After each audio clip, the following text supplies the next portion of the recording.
Hello everyone, this is Christian from the Kindred Stamps design team. Today I'm going to come to you to talk a little bit about masking. We will be using the Galactic Desert stamp set and then a few tools. But first, I want to talk about masking. There's lots of different products out there for doing masking, and when people hear that term, they typically start to freak out a little bit. Masking is very simple. It can be using a stencil, a piece of paper, or one of the many products available. For example, I'm showing you Post-it tape, as well as mint tape, which comes on a roll and is paper product and is very terrible for doing different edges and doing different techniques. These are two types of masking paper. The next masking papers are papers that have a temporary sticker that is placed onto the back of it and a paper panel on the front of it that you can utilize to stamp your images. There are two different types of papers that I currently own, one by Altenew and the other by Gina K. The difference between these two masking papers is the texture on the top of the paper. I am choosing to use the Masking Magic today because I will be utilizing these masks for our next video that we build a scene in, and we will be using ink blending. Today we are going to focus on simple masking.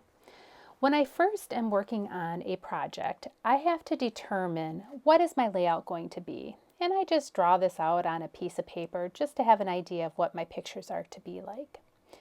I then will take the image and stamp that on some copy paper or scrap paper, whatever you have. These will act as a little pattern so that when we have this image stamped out, we can arrange our scene. I find that having these available and storing them inside of my folders that I keep my stamps in, I always have that now pre-made little picture that I can use for laying out my design or my scene. And it will make it easier for me when I am going to go ahead and start stamping my images. Because I already got my MISTI out and I'm stamping, I'm just going to go ahead and stamp on that copy paper. And then I'm also going to take a piece of the Masking Magic and stamp that as well. You will see I may not have been as smart as I thought I was when I placed my stamps down on my MISTI. I had to rearrange them so they'd fit on my masking paper. Do it right the first time, I wouldn't have to do that. But you know, we live, we learn. With the images now stamped on the copy paper and the masking paper, I'm ready to cut out my images. First, I'm going to start with the copy paper. I just want to validate I'm cutting on the right one. These can be cut out as sloppily as you would like. You're going to see that I just start chomping away at it. Again, these are just going to be used as a pattern. So where the lines are and if it's cut perfectly, it really doesn't matter. Now that my patterns are completed, I will go ahead and start cutting out my masks. The masks are going to be cut out a little bit differently. You're going to see that we need to cut on the line, if not a little inside the line, of these images. By doing so, we will guarantee that when we are placing our mask over our stamped image, we will not have a little white line that needs to be filled in, or if we are ink blending over that spot, we don't have the ink blended colors covering that.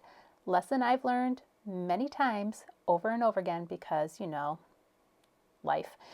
I end up with blue hair because I was doing the sky and it was a light colored hair or white hair and there was no way to get it off. So then it becomes an element that's popped up. Ta-da! Problem solved.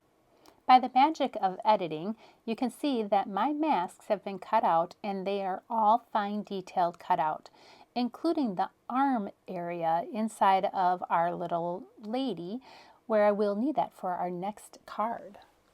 So I'm going to pull out my card panel and kind of get a feel for what did I want to achieve for this very simple masking technique. So I pull over my little diagram, which artist I am not. I can see that information. I laid out my pattern on the cardstock to determine what does my scene really look like. Do I like it? Is it looking the same? Is it kind of centered? You know, I like crooked stuff, I guess. I will also pull out my stamp set and validate that my sentiment is going to look appropriate underneath my little creatures. Now it's getting time to do my stamping. I put away my patterns into my sleeve, as I talked about a little earlier, just so I have them for future use.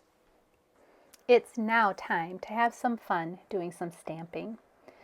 When we are stamping and using this process for doing a single layer card and using the masking, the patterns that we cut out act as a great reference to where and what you stamp first. In our simple scene, we will be stamping the little creature first, as that is on top of our blob.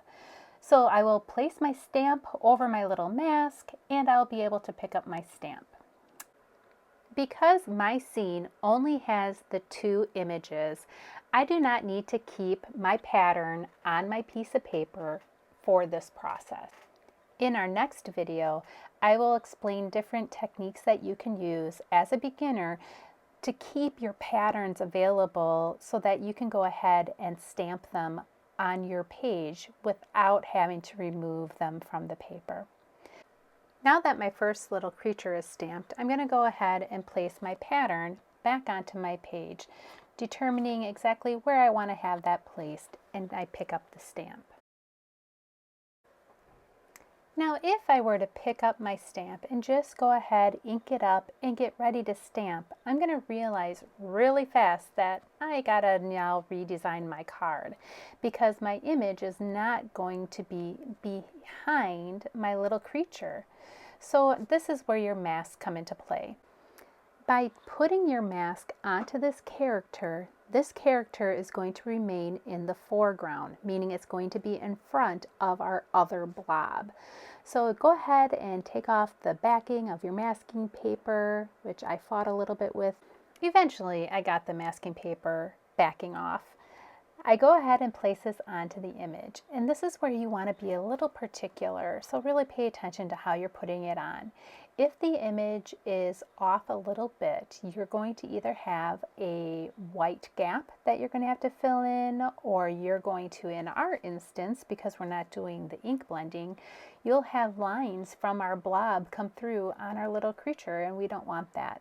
So take the time to actually adhere that into that area. Then you can ink up your little blob character and stamp him on top.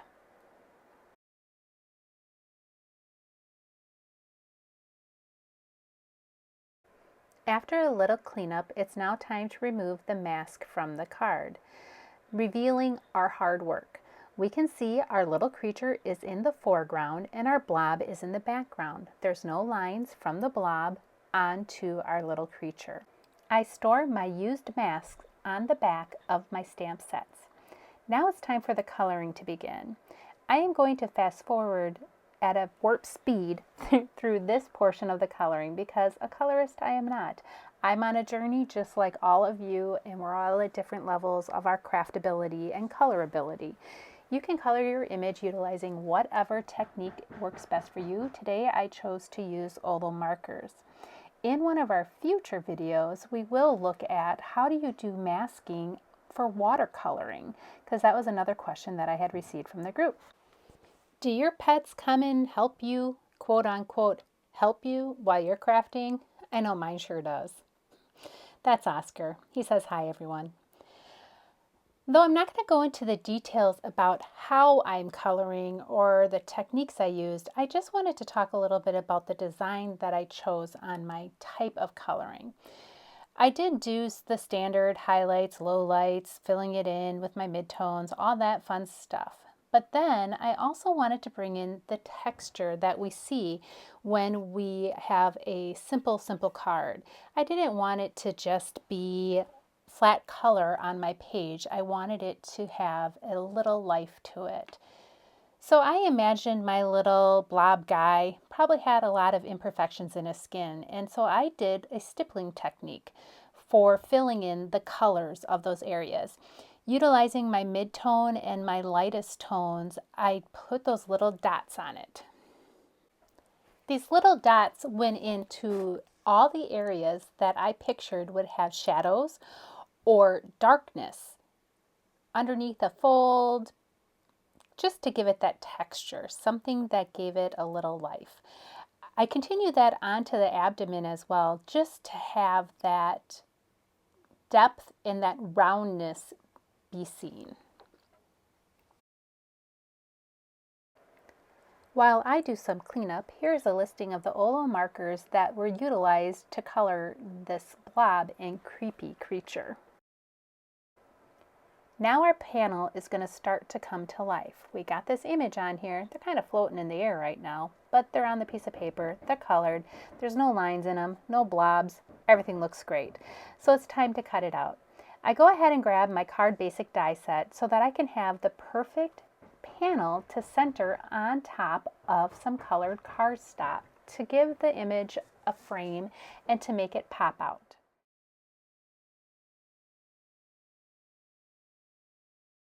With the image cut out, I'm going to grab my stamping platform and place my sentiment onto the image. I'm going to utilize a pigment-based ink for this process so that I will be able to do clear embossing to give my sentiment a little bit of shine. With the embossing complete, now I can do some fine tuning of my card. This will entail a black glaze pen, some foam tape, a glaze pen that's white for making some highlights. Through the magic of editing, you do not have to see me conserve every little piece of foam tape I could to put on the back of my cardstock. I don't know about you, but I will use every little piece, and the taking off the backers is oh so much fun. Now that I got my foam tape on and I did a little comparison and saw what it looked like on top of my paper, I realized my little characters were still floating. I had forgotten to put some ground underneath them.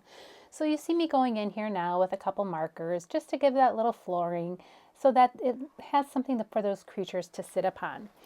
I did use the same stippling that I did inside of the characters themselves so that it looked cohesive and it wasn't just a straight line, because there were no straight lines in the images themselves. And we have success. The little characters are no longer floating on the screen. They look centered and they look like they are grounded to the panel itself. Using an A2 top folding card base, I attached an A2 panel of a olive green colored cardstock that I dug out from my stash. I adhered this to the panel itself and then proceeded to take off all the backing from all the foam tape to adhere my character panel to the card.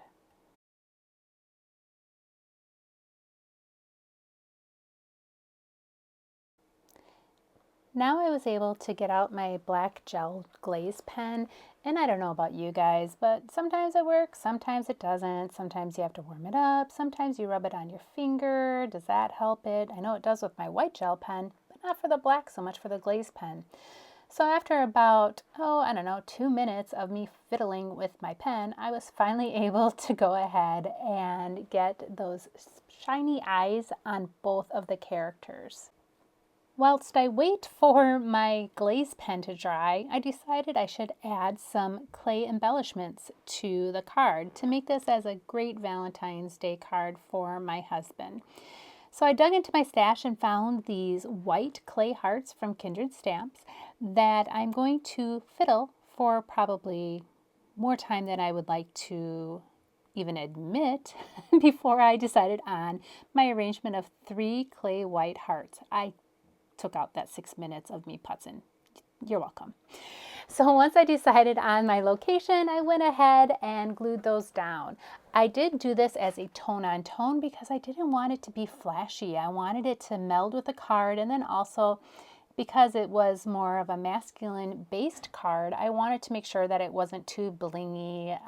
Now that my glaze pen had time to dry, I dug out my white gel pen and added a little bit of white highlights to the eyes of the characters to give them that little glints in their eye, and then some random highlights that someday maybe I will learn exactly where they need to go, but I just put them where I think they look good. So it works. It gets the job done. And there you go, you guys. We have a clean and simple masked stamped imaged card. By using some simple techniques and understanding what to place first on your card, we were able to complete this. I can't wait to see what you create. Don't forget to post on the Kindred Stamps fan club page so we can see. Next month, we'll dig deeper into designing a scene, even with more images from the same stamp set, using the mask that we did today. See you next time.